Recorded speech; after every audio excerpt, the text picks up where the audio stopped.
किसी भी प्रतियोगी परीक्षा को स्मार्ट तरीके से क्रैक करने का सबसे बेहतरीन तरीका यह है कि उस परीक्षा से संबंधित प्रीवियस ईयर के प्रश्न पत्रों को बारीक से बारीक तरीके से हल कर लिया जाए और परीक्षा के पैटर्न को समझकर उस परीक्षा को आसानी से क्रैक किया जाए। नमस्कार दोस्तों, आज की इस वीडियो में मैं लेकर आया हूं शिक्षण अभिरुचि यानी टीचिंग एप्टीट्यूड के 15 इंपॉर्टेंट क्वेश्चन आंसर जो कि पिछली कई परीक्षाओं में पूछे जाते रहे हैं। आपको मेरी एडवाइस है कि आप बिना रुके इस वीडियो को अंत तक देखें ताकि इस प्रकार के जो भी प्रश्न पूछे जाएं आप उन्हें गलत करने से बच सकें। तो आइए शुरू करते हैं आज की इस वीडियो को।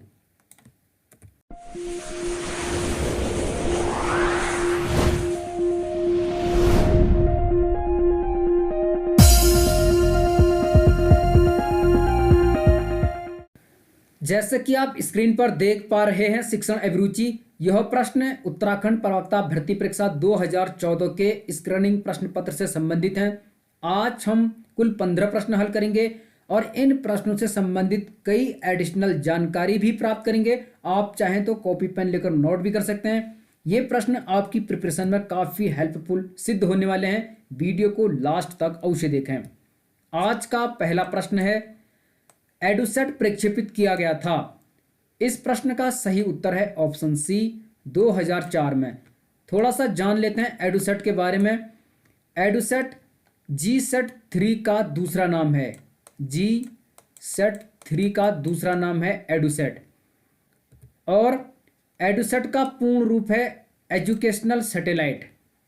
एजुकेशनल सैटेलाइट जी-सेट 3 जो एडुसेट के रूप में जाना जाता है, पाठशाला स्तर से उच्च शिक्षा तक सुदूर शिक्षा के लिए बना है।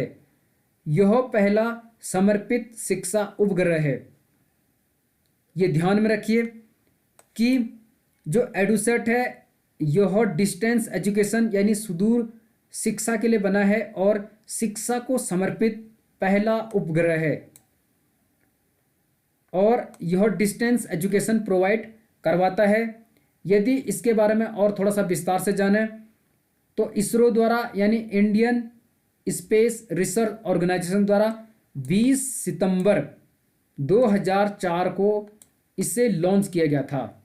कब किया गया था? 20 सितंबर 2004 को। कई बार ये डेट पूछी जाती है। इसको लॉन्च कहाँ से किया गया था? आंध्र प्रदेश के श्रीहरिकोटा के सतीश धवन अंतरिक्ष केंद्र से। तो ये भी आप ध्यान में रख सकते हैं। अन्य जानकारी इससे संबंधित यह है कि यह एक संचार उपग्रह है, एक प्रकार का एजुकेशनल सैटेलाइट है। इसकी मिशन अवधि 7 वर्ष थी और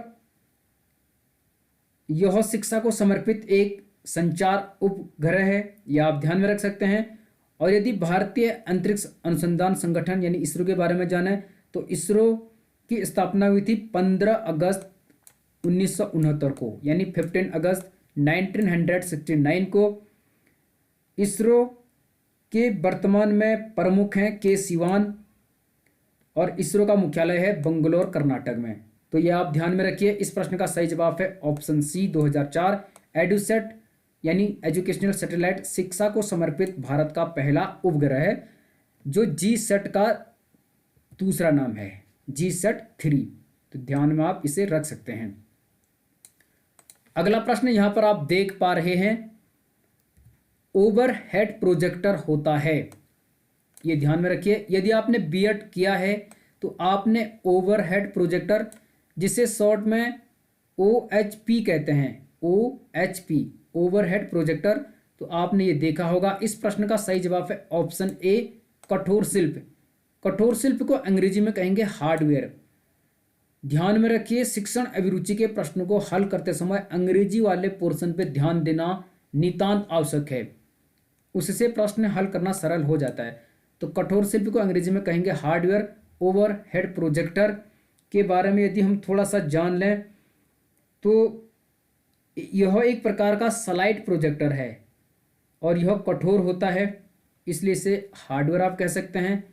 इसमें आप किसी स्लाइड को या किसी चित्र को रखकर दीवार पर प्रोजेक्टर के माध्यम से उसके चित्र को बड़े साइज में देख सकते हैं।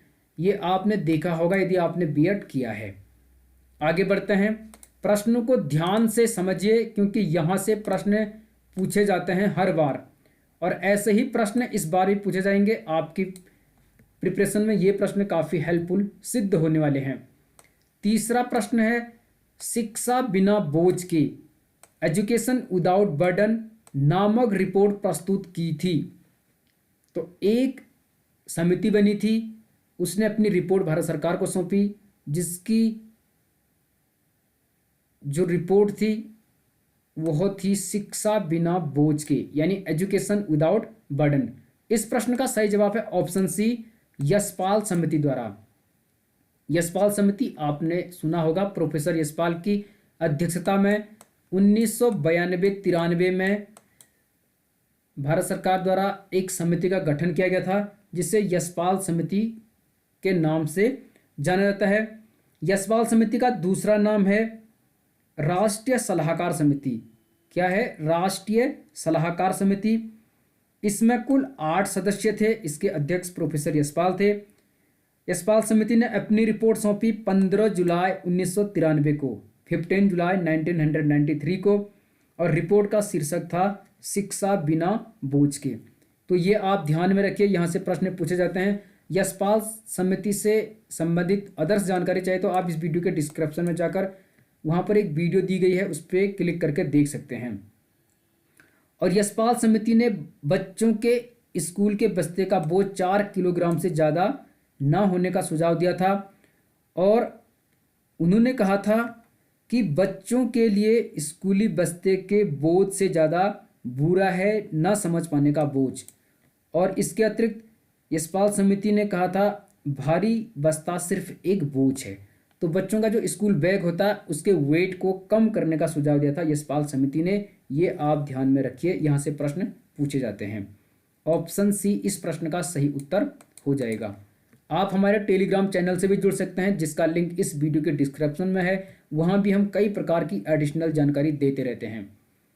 अगला प्रश्न है, प्राथमिक शिक्षा में शाला त्याग का संबंध है। एक शब्द यहाँ पर दिया गया है, शाला त्याग।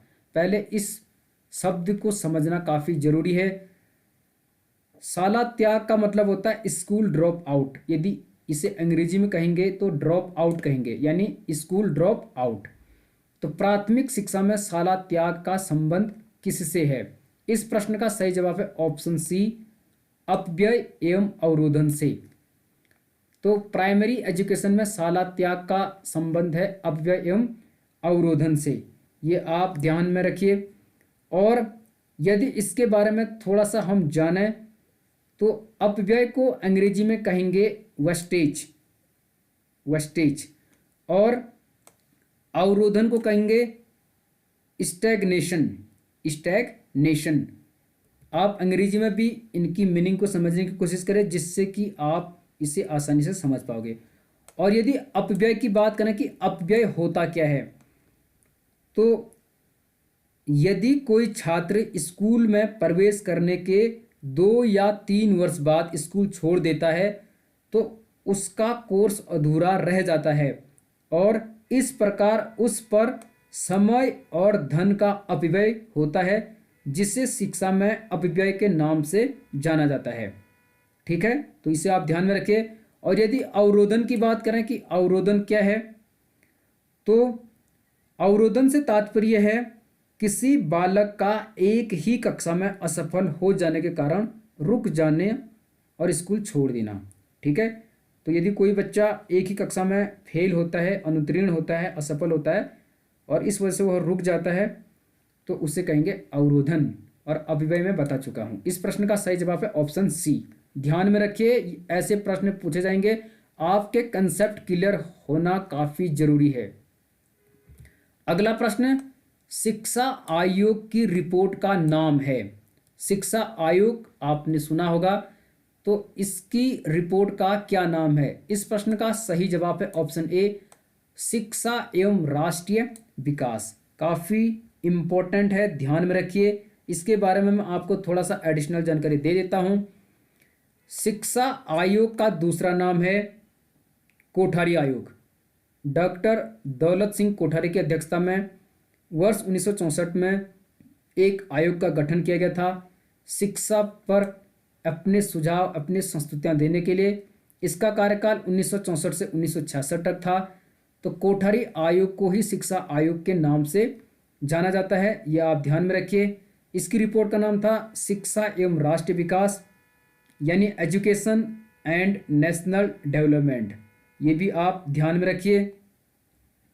और शिक्षा आयोग यानी कोठारी आयोग ने अपनी रिपोर्ट सौंपी 29 जून 1966 को, 29 जून 1966 को। इसमें कुल 23 संस्तुतियां थी, यानी 23 रिकमेंडेशन दी गई थी। और शिक्षा आयोग या कोठारी आयोग का टैग लाइन था, भारत का भविष्य कक्षाओं से आने वाला है। क्या थी इसकी टैग लाइन? भारत का भविष्य कक्षाओं से आने वाला है। तो ये भी कई बार पूछा जाता है। शिक्षा आयोग या कोठारी आयोग में कुल 17 सदस्य थे। डॉक्टर दौलत सिंह कोठारी इसके अध्यक्ष थे और जे.पी. नायक संयुक्त सचिव थे। जे.पी. नायक संयुक्त सचिव थे। तो ये आप ध्यान में रखिए, यहाँ से प्रश्न पूछे जाते हैं कई बार, ठीक है। और इससे संबंधित बाकी वीडियो में लेके आऊँगा इस आयोग पर, आप वेट करिए और अपनी तैयारी को मजबूत करिए। एडिशनल जानकारी को आप लिख भी सकते हैं, आपके लिए काफ़ी हेल्पफुल सिद्ध होने वाली है। अगला प्रश्न है, निम्नलिखित में से कौन सा शिक्षण की श्रव्य सहायक सामग्री नहीं है? तो ध्यान में रखना, इनमें से कौन सा शिक्षण की श्रव्य सहायक सामग्री नहीं है? प्रश्न को ध्यान से समझना जरूरी है। इस प्रश्न का सही जवाब है ऑप्शन सी, श्यामपट्ट। तो श्यामपट्ट क्या नहीं है? श्रव्य सहायक सामग्री नहीं है। यह एक प्रकार का दृश्य सहायक सामग्री है, यानी आप श्यामपट्ट, जिसे हम ब्लैक बोर्ड कहते हैं, इसे देख सकते हो, सुन नहीं सकते। थोड़ा सा बता देता हूं, श्रव्य साधन, दृश्य साधन और दृश्य श्रव्य साधन 3 प्रकार के होते हैं। तो आप इन्हें नोट कर लीजिए, यहां से कोई ना कोई प्रश्न अवश्य बनता है। तो सबसे पहले हम जानते हैं श्रव्य साधन, यानी जिन्हें हम केवल सुन सकते हैं। तो श्रव्य साधन में आते हैं जैसे रेडियो, टेप रिकॉर्डर, ग्रामोफोन। ये क्या है? श्रव्य साधन है जिन्हें आप केवल सुन सकते हैं। अब हम जानते हैं दृश्य साधन, जिन्हें हम देख सकते हैं, जैसे बुलेटिन बोर्ड है, फ्लैनेल बोर्ड है, मानचित्र है, ग्लोब है, या कोई चित्र हो सकता, रेखा चित्र हो सकता है, कोई कार्टून हो सकता, कोई मॉडल हो सकता है। इसके अतिरिक्त कोई प्रदर्शनी हो सकती है, पोस्टर हो सकता, कोई स्लाइड हो सकती है, कोई फ्लैश कार्ड हो सकता है, या फ्लिप चार्ट हो सकता है, डायग्राम हो सकता, कोई चार्ट हो सकता है। इसके अलावा ग्राफ हो सकता है, स्पेसिमेन हो सकता है, कंप्यूटर हो सकता है, OHP हो सकता है, ओवरहेड प्रोजेक्टर जिसे कहते हैं। तो ये हैं आपके दृश्य साधन। ध्यान में रखिए, इनमें से कोई भी प्रश्न पूछा जा सकता है, इनको आप नोट कर सकते हैं। और यदि दृश्य श्रव्य साधनों की बात करें, जिसे हम देख भी सकते, सुन भी सकते, तो उनमें आते हैं जैसे टेलीविज़न यानी टीवी, मोबाइल फ़ोन, नाटक हो सकता है, सिनेमा हो सकता, लोकगीत हो सकता है, और कठपुतली हो सकता है। तो ये हैं आपके दृश्य श्रव्य साधन। तो मैंने यहाँ पे श्रव्य, दृश्य और दृश्य श्रव्य कई प्रकार के साधन बताए, आप इन्हें नोट कर लीजिए। इस प्रश्न का सही जवाब है ऑप्शन सी, श्यामपट्ट। किसी भी प्रश्न को हल करने के लिए यही है कि आप उस प्रश्न को बेहतरीन तरीके से अध्ययन कर लें, ताकि प्रश्न गलत हो ना सके। यहाँ पर प्रश्न अंग्रेजी में भी हैं। यदि कोई अंग्रेजी माध्यम का विद्यार्थी है जो प्रिपरेशन कर रहा है, तो आप वीडियो को पॉज करके इन्हें हल कर सकते हैं। आप हमारे फेसबुक पेज पर भी जुड़ सकते हैं, योर सिलेक्शन श्योर नाम से। वहाँ पर भी हम कई प्रकार का डेटा उपलब्ध कराते रहते हैं। आपको मैं सुझाव दे रहा हूँ कि जो कि आयोग हैं या टीचिंग एप्टीट्यूड है, उन पर मैं वीडियो लेके आते रहूँगा। आप अवश्य ही अपनी तैयारी को लगातार कंटिन्यू रखें। जिससे कि आप सफल हो सकें। अगला प्रश्न है, मूल्यों के आधार पर व्यक्तित्व का वर्गीकरण प्रतिपादित किया। वैल्यू बेस्ड यानी मूल्यों के आधार पर पर्सनैलिटी अर्थात व्यक्तित्व का क्लासिफिकेशन यानी वर्गीकरण किसने प्रतिपादित किया। इस प्रश्न का सही जवाब है ऑप्शन सी, स्प्रेंजर। तो स्प्रेंजर ने मूल्यों के आधार पर व्यक्तित्व का वर्गीकरण किया था। एडवर्ड स्पेंजर जर्मनी में दार्शनिक और मनोवैज्ञानिक थे। तो स्प्रेंजर जर्मनी के थे और यह एक दार्शनिक यानी फिलोसफर और साइकोलिस्ट थे यानी मनोवैज्ञानिक थे। तो ऑप्शन सी इस प्रश्न का सही जवाब हो जाएगा। ध्यान से देखिए, वीडियो को अंत तक देखें, बशर्ते वीडियो लंबी हो सकती है लेकिन आपके लिए काफ़ी हेल्पफुल होने वाली है। अगला प्रश्न व्यवहार तकनीकी आधारित है। व्यवहार तकनीकी यानी बिहेवियर टेक्नोलॉजी, तो यह आधारित है मनोविज्ञान पर अर्थात साइकोलॉजी पर। तो इस प्रश्न का सही जवाब है ऑप्शन नंबर ए। ध्यान में रखिए, ऐसे प्रश्न आते हैं और इन प्रश्नों को हल करना काफ़ी सरल होता है, केवल इनकी भाषा समझना जरूरी होता है, बाकी इन्हें हल करना कोई कठिन नहीं है, आप इन्हें ध्यान से हल कर सकते हैं। अगला प्रश्न यहाँ पर पूछा गया है, मूल्य व्यवहार के निर्धारक कारक है, यह कथन दिया। मूल्य व्यवहार के निर्धारक कारक है, यह कथन किसने दिया। इस प्रश्न का सही उत्तर है ऑप्शन ए, लूमीज। तो लूमीज ने कहा था मूल्य व्यवहार के निर्धारक कारक हैं। इस प्रकार ऑप्शन ए इस प्रश्न का सही जवाब हो जाएगा।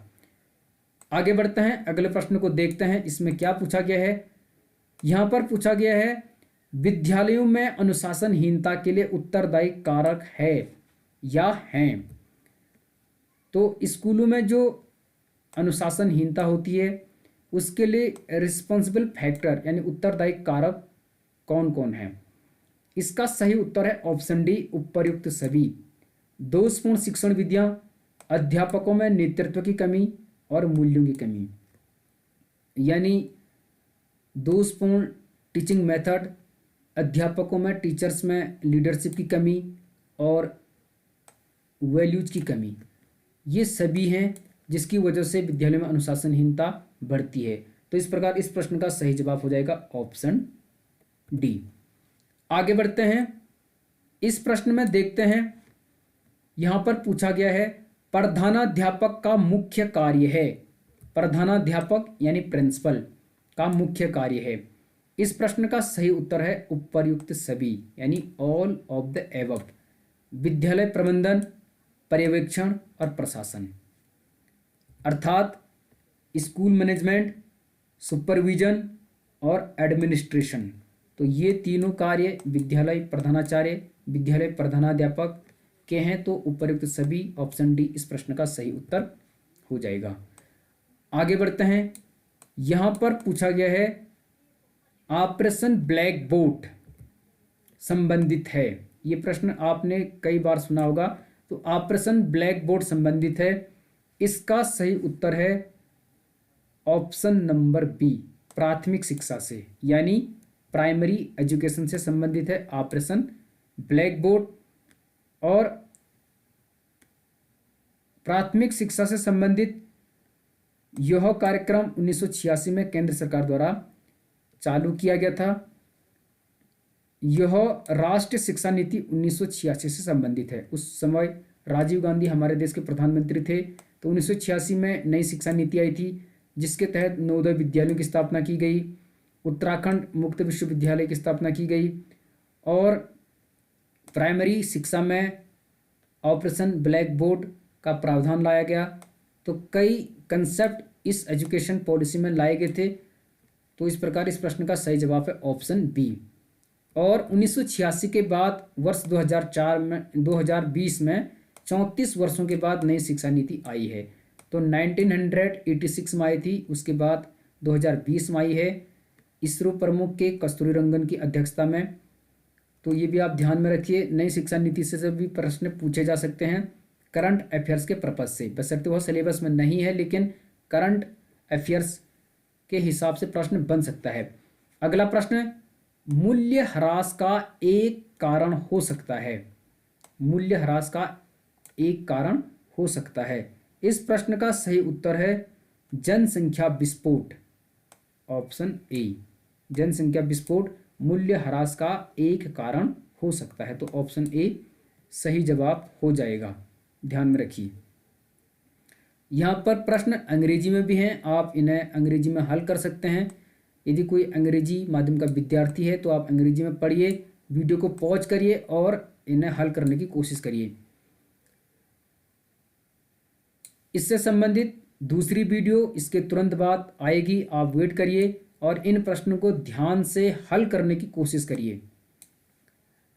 यहाँ पर पूछा गया है शिक्षण के 14 कौशलों को दिया था। शिक्षण के 14 कौशल यानी 14 स्किल ऑफ एजुकेशन किसने दिया था? प्रश्न का सही जवाब है option A, Allen M Ryan. तो एलन एम रेयान ने शिक्षण के 14 कौशल दिए थे और यहाँ पर मैं आपको उन 14 कौशल को बता देता हूँ, आप ध्यान से उन्हें नोट भी कर सकते हैं, क्योंकि हो सकता है कई बार शिक्षण के कौशल कौन सा संबंधित नहीं है या है ऐसा पूछा जाता है। तो आप ध्यान से सुनिए, आप नोट भी कर सकते हैं कि एलन एम रेयान ने शिक्षण के जो 14 कौशल दिए थे वह कौन कौन से थे। तो पहला था उद्दीपन परिवर्तन यानी स्टिमुलस वेरिएशन। दूसरा था विन्यास प्रेरणा अर्थात सेट इंडक्शन। तीसरा था समापन यानी क्लोजर। चौथा था शिक्षक मौन एवं अशाब्दिक संकेत यानी teacher silence and non verbal cues. पांचवा था पुनर्बलन जिसे रेनफोर्समेंट कहते हैं। छठा था प्रश्न पूछने में गति यानी फ्लुएंसी इन आस्किंग क्वेश्चंस। सातवां कौशल इन्होंने दिया था अनुशीलन प्रश्न यानी प्रोबिंग क्वेश्चंस। आठवां था विकेंद्री प्रश्न डाइवर्जेंट क्वेश्चन। नौवां इन्होंने दिया था व्यवहार की पहचान एवं देखभाल रिकॉग्नाइजिंग एंड अटेंडिंग बिहेवियर्स। 10वां दिया था इन्होंने दृष्टांत देना तथा उदाहरणों का प्रयोग करना यानी illustrating and use of examples. 11वां कौशल इन्होंने दिया था व्याख्यान देना अर्थात लेक्चरिंग, एक लेक्चर देना। 12वां दिया था उच्च स्तरीय प्रश्न अर्थात हायर ऑर्डर क्वेश्चंस। 13वां नंबर का स्किल था नियोजित पुनरावृत्ति यानी प्लान्ड रिपीटेशन। और आखिरी यानी 14वें नंबर का था संप्रेषण पूर्णता यानी कंप्लीटनेस ऑफ कम्युनिकेशन। तो ये 14 स्किल दिए थे एलन एम रेयान ने, इसलिए प्रश्न पूछा जाता है कि शिक्षण के 14 कौशलों को दिया था एलन एम रेयान ने। आप इन्हें नोट भी कर सकते हैं यदि आपको लगता है कि आपके लिए इम्पोर्टेंट हो सकते हैं। आज का आखिरी प्रश्न जैसे कि आप देख पा रहे हैं यहाँ पूछा गया है स्वतंत्रता के पश्चात भारत सरकार के प्रथम शिक्षा मंत्री कौन थे? यानी जब हमारा देश आज़ाद हुआ तो स्वतंत्र भारत के प्रथम एजुकेशन मिनिस्टर यानी शिक्षा मंत्री कौन थे? इस प्रश्न का सही जवाब है ऑप्शन डी, मौलाना अबुल कलाम आज़ाद। थोड़ा सा जान लेते हैं मौलाना अबुल कलाम आज़ाद के बारे में। इनका जन्म हुआ था 11 नवंबर 1888 को। 11 नवंबर 1888 को जन्म हुआ और इनका देहांत हुआ था 22 फरवरी 1958 को। कब हुआ था? 22 फरवरी 1958 को। इनके जन्म दिवस को अर्थात 11 नवंबर को हमारे देश में राष्ट्रीय शिक्षा दिवस के रूप में मनाया जाता है। किस रूप में? राष्ट्रीय शिक्षा दिवस। राष्ट्रीय शिक्षक दिवस नहीं, शिक्षक दिवस 5 सितंबर को मनाया जाता है, शिक्षा दिवस मनाया जाता है 11 नवंबर को इनके जन्म दिवस के रूप में। और इन्हें भारतीय प्रौद्योगिकी संस्थान यानी आईआईटी और यूजीसी अर्थात यूनिवर्सिटी ग्रांट कमीशन की स्थापना का श्रेय भी जाता है। तो यूजीसी और आईआईटी के श्रेय इन्हीं को जाता है कि इनके प्रयासों से इनकी स्थापना हुई भारत में। और 1992 में मरणोपरांत इन्हें भारत रत्न से नवाजा गया। 1992 में आफ्टर मरणोपरांत इन्हें भारत रत्न से सम्मानित किया गया। तो आज की वीडियो में हमने हल किए हैं मोस्ट इम्पोर्टेंट प्रश्न, जिनकी संख्या 15 थी। यदि आपको ये वीडियो अच्छी लगी तो आप वीडियो को लाइक करो, चैनल को सब्सक्राइब कर लो, कमेंट करो कि वीडियो कैसी लगी। इससे संबंधित अगली वीडियो, नेक्स्ट वीडियो में हम लेकर आएंगे अनेक प्रश्न इसी से संबंधित। तो वीडियो को लास्ट तक देखो और आप इन्हें नोट भी कर सकते हैं। बने रहिए गंगा प्रकाश वैश्विक के साथ। आपका बहुत बहुत धन्यवाद। मिलते हैं अगली वीडियो में। Thank you.